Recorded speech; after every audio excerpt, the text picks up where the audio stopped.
Assalamualaikum warahmatullahi wabarakatuh. Rabbi shrah sadri wa yassir li amri wahlul 'uqdatam min lisani yafqahu qawli.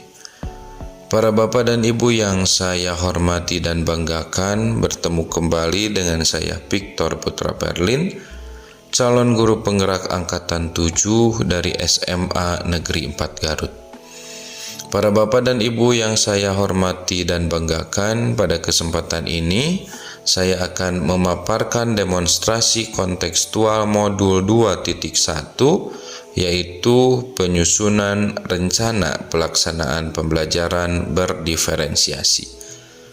Terima kasih saya ucapkan kepada Ibu Fasilitator, Ibu Dr. Yunina Surtiana MPD, beserta Bapak Pengajar Praktik yaitu Bapak Wandi Wardiana Rahayu MPD, yang dengan penuh kesabaran selalu membersamai saya sehingga saya bisa sampai pada fase saat ini. Para bapak dan ibu yang saya hormati dan banggakan, sebelum masuk pada tahap penyusunan RPP, saya akan menyampaikan pemahaman yang telah saya dapatkan dari modul 2.1 ini mengenai pembelajaran berdiferensiasi. Pertanyaan-pertanyaan pemandu berikut ini sangat membantu saya dalam mengkonstruksi pemahaman saya mengenai pembelajaran berdiferensiasi. Menurut Tomlinson pada tahun 2001, pembelajaran berdiferensiasi merupakan usaha untuk menyesuaikan proses pembelajaran di kelas untuk memenuhi kebutuhan belajar individu setiap peserta didik. Adapun keanekaragaman kebutuhan belajar individu peserta didik tersebut, yaitu berupa kesiapan minat dan profil belajar, dalam rangka memenuhi kebutuhan-kebutuhan murid dalam pembelajaran berdiferensiasi, maka diperlukan strategi-strategi diantaranya diferensiasi konten, diferensiasi proses, serta diferensiasi produk. Dalam pembelajaran berdiferensiasi, penilaian memegang peranan yang tak kalah penting. Adapun jenis-jenis penilaian dalam pembelajaran berdiferensiasi yaitu assessment for learning, assessment as learning, dan assessment of learning.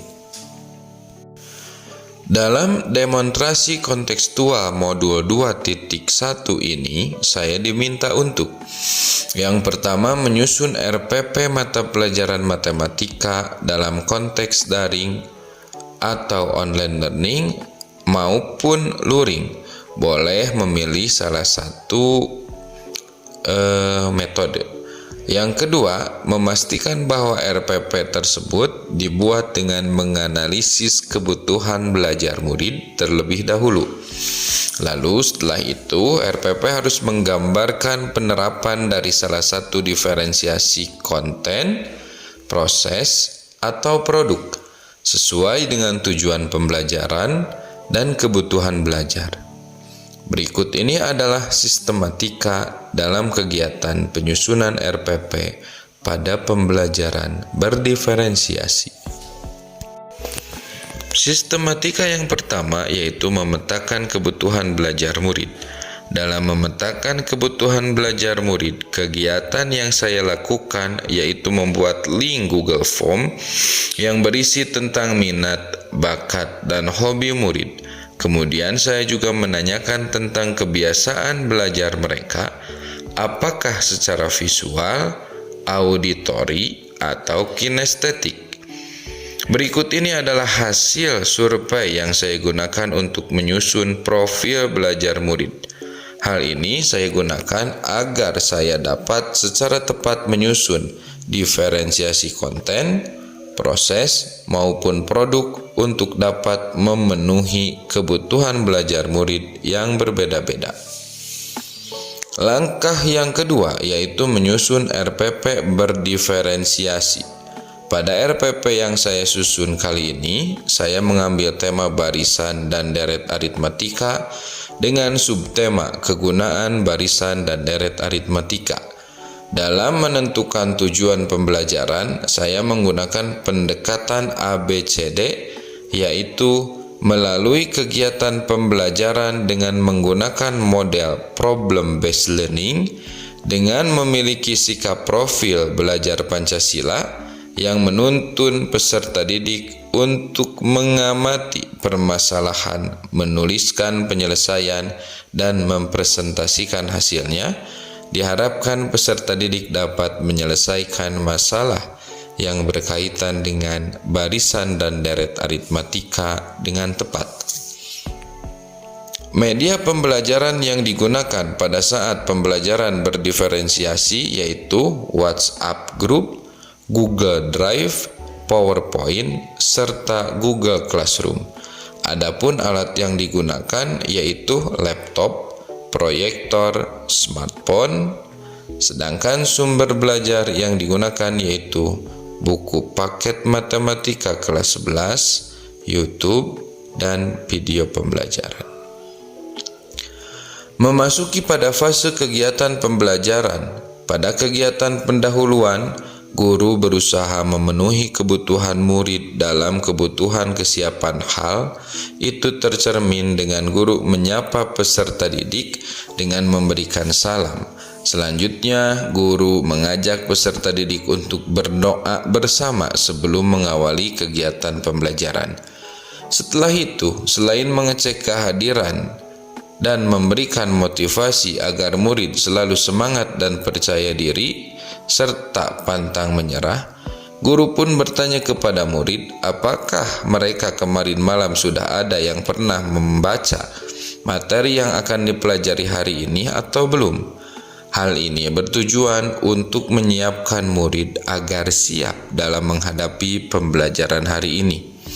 Tak lupa, guru pun menjelaskan tujuan pembelajaran dan mengingatkan kembali tentang pelajaran sebelumnya. Pada kegiatan inti, terdapat kegiatan yang dilakukan guru untuk memfasilitasi atau mengakomodasi kebutuhan-kebutuhan murid yang berkaitan dengan kesiapan, minat, serta profil belajar murid dengan strategi-strategi baik itu diferensiasi konten, proses, serta produk. Untuk mengakomodasi diferensiasi konten, maka peserta didik diberikan ilustrasi berupa masalah dalam kehidupan sehari-hari yang berkaitan dengan barisan dan deret dengan beraneka ragam bahan ajar, baik itu berupa buku paket, artikel, rekaman suara, tampilan PowerPoint, ataupun video pembelajaran yang disediakan pada Google Drive. Peserta didik pun dikelompokkan berdasarkan gaya belajarnya dalam mengakses materi tersebut. Guru memberikan stimulus atau rangsangan berupa pertanyaan pemantik terbuka untuk dijawab oleh peserta didik, sehingga dengan pengetahuan yang mereka peroleh pada saat mempelajari materi yang telah disediakan. Pertanyaan-pertanyaan pemantik tersebut digunakan oleh guru untuk mengakomodasi minat peserta didik dengan cara menyediakan bahan permasalahan yang berkaitan dengan barisan dan deret. Untuk selanjutnya, berbagai permasalahan tersebut dipilih oleh peserta didik untuk didiskusikan dan diselesaikan secara diskusi kelompok sesuai dengan minatnya. Untuk mengakomodasi diferensiasi proses, selama diskusi berlangsung, guru memberikan pelayanan yang berbeda terhadap tiap peserta didik sesuai dengan kebutuhan peserta didik. Kemudian, hasil dari pekerjaan peserta didik dalam menyelesaikan permasalahan bisa berupa gambar, poster, rekaman suara, ataupun video singkat. Hal ini untuk mengakomodasi diferensiasi produk. Kemudian, peserta didik mempresentasikan hasil diskusi dengan kelompok di depan kelas. Dilanjutkan dengan tanya jawab. Setelah peserta didik selesai mempresentasikan, guru memberikan konfirmasi mengenai materi barisan dan deret aritmatika. Pada kegiatan penutup, peserta didik diarahkan untuk menyimpulkan materi yang telah dipelajari. kemudian diangkat untuk mempelajari materi yang akan dibahas pada pertemuan selanjutnya, dan guru menutup pembelajaran dan memberikan salam penutup.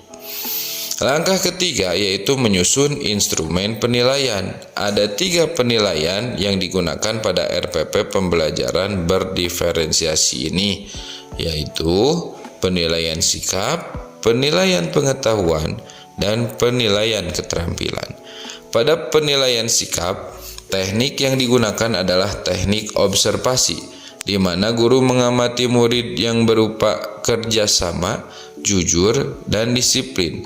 Penilaian yang kedua yaitu penilaian pengetahuan dengan teknik ujian tulis dilengkapi dengan instrumen penilaian dan pedoman pensekoran. Sedangkan penilaian yang ketiga yaitu penilaian keterampilan dengan teknik penilaian produk. Pada penilaian kali ini telah tampak diferensiasi produk yang digunakan oleh guru, di mana hasil dari produk tersebut bisa berupa poster, rekaman suara, ataupun video singkat yang sesuai dengan minat siswa.